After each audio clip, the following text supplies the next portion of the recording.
राधे राधे। कैसे हैं आप सब? आशा करती हूँ कुशल मंगल ही होंगे। मेरे चैनल गोविंद प्यारी में आप सभी का बहुत बहुत स्वागत है। देखिए, आज की जो वीडियो है उसका विषय है कि ठाकुर जी की प्रकट सेवा और मानसिक सेवा में क्या अंतर है। क्या जो मानसिक सेवा की जाती है ठाकुर जी की, अगर उसका पूरा पूरा फल मिलता है तो क्या सिर्फ मानसिक सेवा की जा सकती है हमारे ठाकुर जी की। तो इसी विषय पर मैं आपको पूरी जानकारी देने वाली हूँ इस वीडियो में कि प्रकट सेवा क्या होती है और मानसिक सेवा जो होती है ठाकुर जी की वो क्या होती है, कैसे की जाती है और क्या सिर्फ मानसिक सेवा की जा सकती है हमारे ठाकुर जी की। तो चलिए वीडियो शुरू करते हैं। देखिए, अगर आप मेरे चैनल पर आज ही आए हैं तो मेरे चैनल गोविंद प्यारी को सब्सक्राइब कर लीजिएगा। मैं अपने चैनल पर लड्डू गोपाल जी की सेवा से संबंधित महत्वपूर्ण जानकारियाँ देती रहती हूँ और साथ में ही युगल सरकार की सेवा से संबंधित जो भी सब्सक्राइबर मेरे से पूछना चाहते हैं उसी विषय पर मैं कोशिश करती हूँ वीडियो बनाकर डाल दूँ।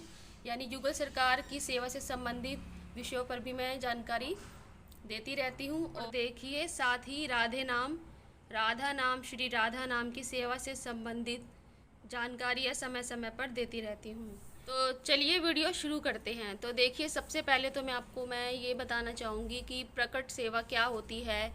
देखिए, जो प्रकट सेवा होती है उसमें ये होता है कि भक्त ठाकुर जी का विग्रह अपने घर में विराजित करते हैं और उसके बाद उनकी जो सेवा है वो घर में ही की जाती है। जैसे कि सुबह स्नान करवाना, उनका श्रृंगार करना, उन्हें फिर भोग लगाना और रात्रि को शयन भी करवाना। तो इस प्रकार से जो भी भक्त अपने हाथों से अपने शारीरिक इंद्रियों द्वारा जो सेवा करता है श्री विग्रह की, वही कहलाती है प्रकट सेवा। तो ये तो बात हो गई है प्रकट सेवा की। जो भक्त अपने घर में जो स्थापित जो लड्डू गोपाल जी हैं, श्री कृष्ण भगवान का विग्रह है, जो ठाकुर जी हैं, उनकी सेवा अपने हाथों द्वारा करते हैं, इसी को कहते हैं प्रकट सेवा। अब बात आती है मानसिक सेवा क्या होती है। तो देखिए, मानसिक सेवा में ये होता है कि जो भक्त है वो अपनी शारीरिक जो इंद्रियां हैं यानी हाथों द्वारा कोई भी सेवा नहीं करता है, सिर्फ मन से ही वो सेवा करता है। मान लीजिए लड्डू गोपाल जी को सुबह स्नान करवाना है, ठाकुर जी को श्रृंगार करवाना है, तो भक्त जो है वो सिर्फ मानसिक रूप से ही कहीं पर भी बैठकर किसी भी समय ये सेवा कर सकता है। करना इसमें ये होता है कि जहाँ पर भी आप बैठे हैं वहीं से आंखें बंद कीजिए या मन में ऐसे भाव लाएं कि जो ठाकुर जी हैं उन्हें आप स्नान करवा रहे हैं, फिर उनको सुंदर सुंदर वस्त्र पहना रहे हैं, उनका श्रृंगार कर रहे हैं। फिर कुछ समय बाद आप ऐसा भी कर सकते हैं कि अब भोग का समय हो गया है तो फिर मानसिक रूप से ही कहीं पर भी बैठे बैठे कुछ ही क्षण लगते हैं मानसिक सेवा करने में। प्रकट सेवा से भी जल्दी हो जाती है मानसिक सेवा। तो फिर आप भोग लगा देते हैं, फिर आपको लगता है कि इन्हें अब शयन करवाना है, तो कहीं पर भी हैं आप तो वहीं से आपने कल्पना में ही उन्हें शयन भी करवा दिया। तो इस प्रकार से जो सेवा की जाती है वो कहलाती है मानसिक सेवा। तो देखिए, मानसिक सेवा कहीं पर भी बैठे बैठे कभी भी किसी भी समय की जा सकती है। जो विग्रह है ठाकुर जी का वो भी अगर आपके पास नहीं है तो आप कल्पना में ही उनका विग्रह अपने हिसाब से अपने भाव के अनुसार बना सकते हैं और उनकी पूरी सेवा इस प्रकार से कर सकते हैं। तो ये तो कहलाती है मानसिक सेवा। देखिए, जो मानसिक सेवा होती है उसमें हमारा जो शारीरिक श्रम है वो बिल्कुल भी नहीं लगता है और ना ही कोई हमें भोग बनाना होता है, ना ही कोई वस्त्र जो है प्रकट में यानी कि सच में हमें कुछ पहनाने होते हैं। यानी कि सिर्फ हम मानसिक रूप से ही अपने भाव के अनुसार वस्त्र हम चुनते हैं, उनका श्रृंगार चुनते हैं, उनके हार मुकुट अपनी इच्छा अनुसार बना लेते हैं कल्पना में ही और फिर वही उन्हें धारण करवाते हैं। फिर अपनी इच्छा अनुसार ही कोई भी आपका मन कर रहा है खीर पूड़ी खिलाने का आज ठाकुर जी को, तो आप मानसिक रूप से ही कल्पना में ही कुछ ही क्षणों में खीर बना लेते हैं, उनके सामने जो है भोग अर्पित करते हैं, उन्हें अपने हाथों से भोग लगाते हैं। इस तरह से पूरी की पूरी सेवा मानसिक सेवा आप कर सकते हैं। अब बात आती है कि अगर मानसिक जो सेवा है क्या उसका जो फल है वो पूरा पूरा मिलता है। तो जी हाँ, जो मानसिक सेवा की जाती है उसका भी फल बिल्कुल वही मिलता है जो कि प्रकट सेवा का फल मिलता है। वैसे तो देखिए, जो भक्त होता है जो सेवा करता है अपने ठाकुर जी की, तो उसमें फल की इच्छा का भाव होना ही नहीं चाहिए। वो तो अपना समझकर ही सेवा की जाती है। हमारे ठाकुर जी की जो प्रेम होता है भक्त के मन में, ऐसे ही सेवा की जानी चाहिए, प्रेम भाव से की जानी चाहिए, किसी इच्छा से नहीं कि हमें इस सेवा के बदले में ये चीज़ उपलब्ध हो जाएगी, ये चीज़ मिल जाएगी। और शुरू में हो सकता है कि भक्तों के मन में कोई इच्छा हो भी कि सेवा करने से हमें इस चीज़ की प्राप्ति हो जाएगी, इस वस्तु की। लेकिन जब धीरे धीरे हमारा प्रेम बढ़ जाता है हमारे लड्डू गोपाल जी से, हमारे श्री कृष्ण भगवान से, तो वो इच्छाएं भी गायब हो जाती है। क्योंकि धीरे धीरे क्या होता है कि हम जब सेवा शुरू करते हैं किसी के कहने पर या कोई इच्छा से, तो जब हमारा प्रेम सच में ही उनसे हो जाता है तो वो इच्छा का कोई मतलब नहीं रह जाता है। फिर हमें प्रेम हो जाता है अपने प्रभु से, फिर तो बस यही धुन लगी रहती है कि जो मेरे श्री कृष्ण भगवान हैं उनको मैं ये अर्पण करूं, इस तरह के वस्त्र पहनाऊं, ये श्रृंगार करूं, खाने में आज उन्हें ये खिलाऊं। और आपको अनुभव में भी आने लग जाता है कि वो विग्रह नहीं है, वो साक्षात प्रभु ही बैठे हुए हैं। उन्हें गर्मी भी लगती है, सर्दी भी लगती है, उन्हें भी खाने का कुछ स्पेशल कभी कभी मन भी करता है। क्योंकि जब भक्त सेवा करता है तो जो हमारे श्री कृष्ण भगवान हैं ये विग्रह तो होते ही नहीं है, साक्षात प्रभु ही होते हैं। बस जैसे ही भाव जुड़ जाते हैं भक्त के, तो जो प्रभु हैं श्री कृष्ण भगवान हैं वो उनके साथ लीलाएं करना शुरू कर देते हैं।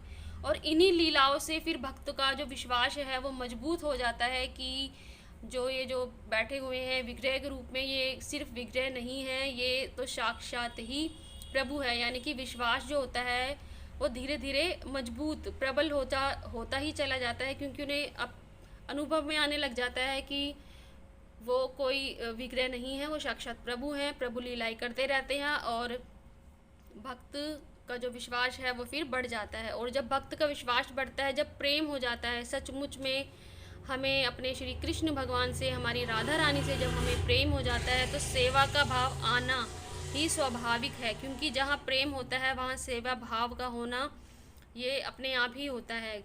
संसार में भी देखिए, अगर आपके मन में किसी भी जो रिश्तेदार हैं, जो आपके अपने हैं, उनके लिए अगर प्रेम है तो आपके मन में सेवा भाव होगा ही, कि या माता पिता हो या कोई भी हो, कि ये हमें इनकी सेवा करनी चाहिए, हमें इनकी ज़रूरतों का ध्यान रखना चाहिए, समय समय पर जिस भी प्रकार की उन्हें ज़रूरतें हैं उसका ध्यान रखा जाए। तो देखिए श्री कृष्ण भगवान से जो प्रेम किया जाता है उसमें भी जैसे जैसे हमारा प्रेम बढ़ेगा तो सेवा भाव अपने आप ही बढ़ने लग जाएगा।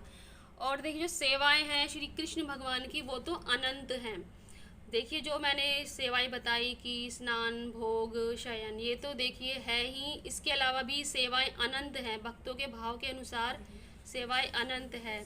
जैसे मान लीजिए गर्मी है तो फिर से भक्त के मन में जब हम थोड़ा आगे बढ़ते हैं भक्ति में, सेवा हमारी बढ़ने लगती है, तो फिर हमें लगेगा गर्मी है, इन्हें मैं पंखा करूं, अपने हाथों से पंखा भी करने लगता है। फिर लगता है कि गर्मी ज़्यादा है, इन्हें ठंडे ठंडे पेय पदार्थ पिलाऊं, ठंडा पानी ही पिलाऊं। जितनी बार भी पानी पिलाना है तो ठंडा जैसे हम पीते हैं वैसे ही पानी पिलाना है, इनको गर्मी लगती है। और फिर आने लगेगा कि इन्हें जो श्रृंगार है, हार है, मुकुट है, बांसुरी है, और भी और लेकर आऊँ इनके लिए सुंदर सुंदर से कुछ भी हो सकता है। भक्त के भाव पर ही ये निर्भर करता है कि मतलब कहने का मतलब यही है कि जो सेवा भाव है वो बढ़ता ही बढ़ता है अगर आपका प्रेम बढ़ता है श्री कृष्ण भगवान से। तो देखिए क्योंकि भक्ति का जो दूसरा नाम है वो सेवा ही है।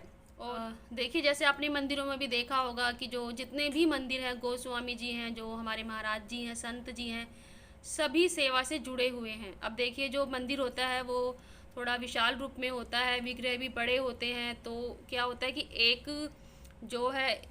एक भक्त है वो अकेले नहीं कर सकता है, तो अलग अलग सेवकदार बनाए गए हैं कि इस समय पर ये श्रृंगार करेंगे, इस समय पर भोग अर्पण ये वाले गोस्वामी जी करेंगे। इस प्रकार से श्रृंगार और जो भी उनकी जो सेवाएं हैं वो बांट दी जाती है। तो कहने का मतलब यही है कि जहाँ भी भगवान है, हर मंदिर में है, कहीं पर भी है, तो वहाँ पर सेवा तो होती ही होती है। जो गोस्वामी जी, जो संत हैं, महाराज जी हैं, जो भी सेवाएं कर रहे हैं तो उनका फल तो उन्हें मिलेगा ही मिलेगा, क्योंकि भक्ति का नाम ही सेवा है। जब हमें उनसे प्रेम हो जाएगा तो हम सेवा से अपने आप ही जुड़ जाते हैं। और वो सेवा कोई दिखावा नहीं होता है, वो सच में जो सच्चा प्रेम होता है वही होता है प्रभु के लिए। तभी हमारा सेवा का भाव तभी हमारे मन में आ सकता है जब हमारे मन में उनके लिए सच में ही आस्था, प्रेम बढ़ जाए, सच में उनसे प्रेम हो जाता है। तो सेवा जब हम करते हैं वो सेवा नहीं लगती है, बस फिर तो भक्त भक्त को हर समय यही रहता है कि मैं ये भी सेवा कर लूँ, अब ये भी सेवा बढ़ा दूँ, अब ये भी कर लूँ, उन्हें इत्र लगा दूँ, उन्हें चंदन सेवा दे दूँ, उन्हें झूला झुला दूँ, उन्हें नौका विहार करा दूँ, फूल बंगला इनके लिए छोटा सही सही घर में ही बना लूँ। तो जो घर में हम सेवा करते हैं वो इसीलिए बोला जाता है कि जो विग्रह होते हैं वो ज़्यादा बड़े नहीं रखने चाहिए, क्योंकि हमें अकेले ही फिर सेवा करनी होती है, गृहस्थी हैं हम सब, तो हमें अपनी गृहस्थी को भी चलाना है, पूरी गृहस्थी की जिम्मेदारियां भी बखूबी निभानी होती हैं और साथ में सेवा भी करनी होती है। इसीलिए कहते हैं कि श्री विग्रह बहुत बड़े नहीं लेने चाहिए, इतने ही विग्रह आप घर में बोला जाता है कि स्थापना की जाए जिनकी आप सेवा अकेले भी अच्छे से कर सके। और मंदिर में विशालकाय रूप में विग्रह होते हैं, थोड़ा बड़े स्वरूप में होते हैं, तो फिर वहाँ पर जो सेवकदार है वो सभी मिलकर उनकी सेवा करते हैं। तो कहने का मतलब यही है, अगर आप ये नोटिस करें तो आपको पता लग जाएगा कि जहाँ पर भी प्रभु विराजित है, क्योंकि विग्रह तो होते ही नहीं हैं, वो साक्षात प्रभु ही होते हैं, तो वहाँ पर सेवा उनकी निरंतर चलती है और सेवा में बाधा नहीं होनी चाहिए। जहाँ तक हो सके सेवा उनकी निरंतर ही चलनी चाहिए। लड्डू गोपाल जी की सेवा तो कहते भी हैं कि बिल्कुल भी बाधित नहीं होनी चाहिए। अब बात आती है मानसिक सेवा फिर हम कब करें, जब फल पूरा ही मिलता है, कब करनी चाहिए और क्यों करनी चाहिए, तो वो भी मैं आपको बता देती हूँ। तो देखिए, अगर आपके मन में लड्डू गोपाल जी, श्री कृष्ण भगवान, राधा रानी का जो विग्रह है उनके लिए सेवा भाव आने लगा है, तो आपको सबसे पहले क्या करना है, आपको प्रकट सेवा ही लेनी है। तो जब आप श्री विग्रह जब ले आएंगे, विग्रह अपने घर में विराजित कर लेंगे, उसके बाद आप प्रकट सेवा जितनी हो सके उतनी करिए धीरे धीरे। तो देखिए धीरे धीरे आपकी सेवा बढ़ने लग जाएगी अपने आप ही, जब आपको आपके प्रभु से प्रेम हो जाएगा। तो देखिए, अब आपने प्रकट सेवा ले रखी है, लेकिन हम गृहस्थी हैं, हमें कई बार ऐसा होता है कि हम उनकी जो सेवा है वो नहीं कर पाते, हम घर पर होते ही नहीं हैं, या किसी भी कारण से हम घर पर नहीं हैं, या हम सेवा नहीं कर सकते हैं, हम अशुद्ध हैं। तो उस समय आपको क्या करना है, उस समय फिर आपको मानसिक सेवा करनी है, यानी आपको प्रकट सेवा लेनी है। उसके बाद जब जब आपको लगे, दिक्कत आए कि सेवा नहीं कर सकते हैं, कोई भी कारण हो चाहे, तो फिर आपको मानसिक सेवा करनी है। यानी कि जब आप घर से बाहर हैं, कहीं पर भी हैं, या किसी भी कारणवश आप सेवा नहीं कर पा रहे, तो उस समय फिर आपकी जो मानसिक सेवा है वो पूरी पूरी चलेगी, यानी कि जो सेवा है वो बाधित नहीं होगी। आप मानसिक रूप से भी कहीं पर भी बैठे हैं, मान लीजिए आप कहीं रिश्तेदार के घर पर गए हैं, अब आप भोग लगाने का समय हो गया है, आप कुछ देर के लिए गए हैं, तो वहीं से बस कुछ ही क्षण लगेंगे, आप आंखें बंद कीजिए या मत कीजिए, बस भाव बना लीजिए कि आप अपने घर के मंदिर के आगे बैठे हैं, ठाकुर जी के आगे आपने भोग रखा है और तुलसी पत्र उन्हें स्पर्श करवाया है, उसके बाद आपने जो है भोग उन्हें ग्रहण करवा दिया है, भोग लगा दिया है, तो बस भोग लग गया। तो मानसिक सेवा का देखिए फल मैंने बता ही दिया, पूरा पूरा मिलता है, प्रकट सेवा की तरह ही उसे प्रभु स्वीकार करते हैं, कोई अंतर नहीं है प्रकट सेवा और मानसिक सेवा में। लेकिन आपको अगर सेवा का भाव है तो आप पहले प्रकट सेवा लीजिए, उसके बाद जब आप नहीं कर सके, मजबूरी हो कोई भी आपकी, तो फिर आप मानसिक सेवा कीजिए अपने ठाकुर जी की। और देखिए मानसिक सेवा का एक फ़ायदा ये भी है, मान लीजिए आपके मन में विचार आने लगे कि चलिए आज मेरा मन कर रहा है कि मैं हीरे का हार पहनाऊँ अपने ठाकुर जी को, असली हीरो का। तो आपको कुछ नहीं करना, बस आपको कल्पना करनी है कि असली हीरो का हार आपके हाथ में है, आपके पास रखा हुआ है, आप उसे प्रेम से अपने प्रभु को पहना रहे हैं, और फिर कल्पना में ही देखिए कि उन्होंने वो धारण कर लिया है, और फिर आपके ठाकुर जी बहुत सुंदर लग रहे हैं। तो सच मानिए, जो आपने हीरो का हार पहनाया है वो आपने सच में ही पहनाया है, प्रभु ने उसे सच में ही धारण किया है, और आपके प्रभु उसको पहनकर जैसा आपको दिखाई दे रहे हैं भाव में, कल्पना में, वैसे ही बहुत सुंदर लग रहे हैं।